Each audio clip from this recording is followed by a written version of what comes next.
Greenwood veut fuir Marseille. Oui, tu as bien entendu. Mason Greenwood, le joueur le plus valorisé de l'OM, l'homme censé porter le projet marseillais vers le sommet, serait aujourd'hui au bord de la rupture totale. Une rupture froide, brutale, terrifiante. Et ce qui se passe en interne ressemble de moins en moins à un simple malaise et de plus en plus à un divorce explosif. Selon les dernières informations rapportées autour du club, Greenwood ne croirait plus dans le projet de l'Olympique de Marseille. Une phrase courte, mais dévastatrice. Parce que quand un joueur sous contrat jusqu'en 2029, valorisé à 55 millions d'euros, commence à décrocher mentalement, ce n'est plus un détail, c'est une alerte rouge. Et toi, tu en penses quoi? Est-ce que l'OM doit tout faire pour le retenir, ou le vendre avant que la situation ne devienne ingérable? Dis-le en commentaire. Et si tu veux les vraies infos football, sans maquillage, abonne-toi maintenant. Parce que là, ce dossier est beaucoup plus profond qu'un simple transfert. Quand Mason Greenwood arrive à Marseille, l'idée est claire, l'OM veut frapper fort. Très fort. Un joueur anglais, talentueux, décisif, capable de changer un match sur une frappe, un crochet, une accélération. Sur le papier, c'était génial, presque trop beau. Mais aujourd'hui, l'image est glaciale. Greenwood semble loin, déconnecté, moins tranchant, moins vivant, comme si quelque chose s'était cassé à l'intérieur. Le problème, ce n'est pas seulement son rendement. Le problème, c'est l'ambiance autour de lui. Sa relation avec la direction serait devenue calamiteuse. Sa connexion avec le staff serait presque inexistante. Et surtout, son lien avec le nouveau projet sportif semble brisé. À Marseille, un joueur peut rater un match. Il peut traverser une mauvaise période. Mais quand il commence à ne plus croire au projet, c'est une bombe dans le vestiaire. Et là, tout a basculé. Il faut comprendre une chose essentielle. Greenwood serait venu à l'OM pour travailler avec Roberto De Zerbi. De Zerbi,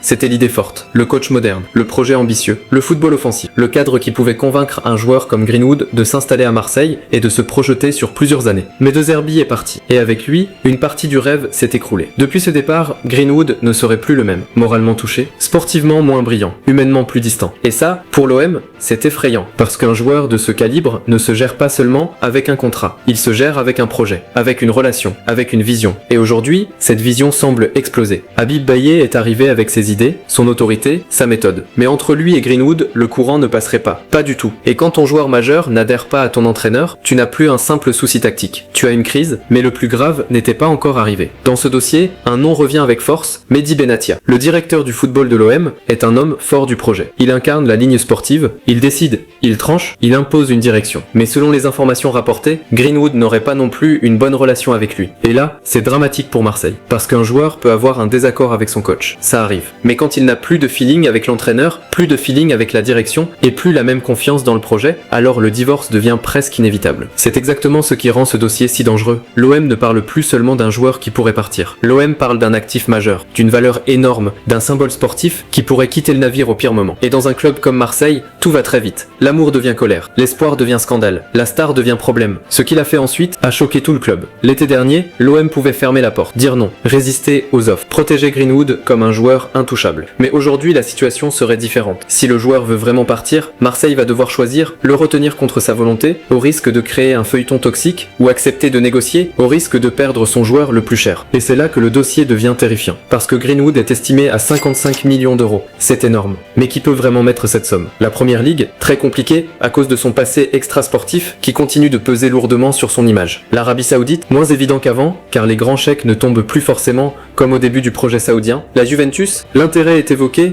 mais en Italie aussi, les clubs font attention à l'argent. Donc l'OM pourrait se retrouver dans une situation horrible, avoir un joueur qui veut partir, mais sans club prêt à payer le prix rêvé. Et ça, c'est le pire scénario possible. Mais ce n'était que le début. Il y a un facteur qui peut faire exploser définitivement le dossier, la qualification en Ligue des Champions. Si Marseille rate son objectif européen, alors le départ de Greenwood pourrait devenir encore plus probable. Parce qu'un joueur de ce niveau veut jouer les grands matchs. Il veut la lumière, il veut l'élite. Sans Ligue des Champions, le projet OM perd une partie de son attractivité. Et pour un joueur déjà refroidi par les changements internes, ce serait peut-être le coup final. Imagine le scénario, plus de De Zerbi, une relation froide avec BI, une tension avec Benatia, et pas de Ligue des Champions. Là, ce n'est plus un malaise, c'est une sortie de route. Et Marseille sait très bien que dans ce genre d'histoire, le temps joue rarement en faveur du club. Le plus inquiétant, c'est ce que son départ raconterait. Cela dirait que le projet a perdu un joueur majeur, cela dirait que le changement d'entraîneur a laissé des traces profondes. Cela dirait que l'OM, encore une fois, n'arrive pas à stabiliser ses stars dans la durée. Et pour les supporters marseillais, c'est insupportable, parce que ce club a faim, ce peuple veut gagner. Le Vélodrome ne veut pas des excuses, il veut du caractère, il veut des guerriers, il veut des joueurs qui saignent pour le maillot. Alors si Greenwood ne croit vraiment plus au projet, la question devient brutale, faut-il le suppléer de rester ou le vendre immédiatement? Moi je te pose la question, est-ce que l'OM doit garder Greenwood à tout prix ou tourner la page avant que le feuilleton ne détruise la saison prochaine? Dis-le en commentaire. Et si tu veux des vidéos vraies, directes, sans langue de bois, abonne-toi maintenant, parce que ce dossier Greenwood n'est pas terminé. Au contraire, il vient seulement de commencer.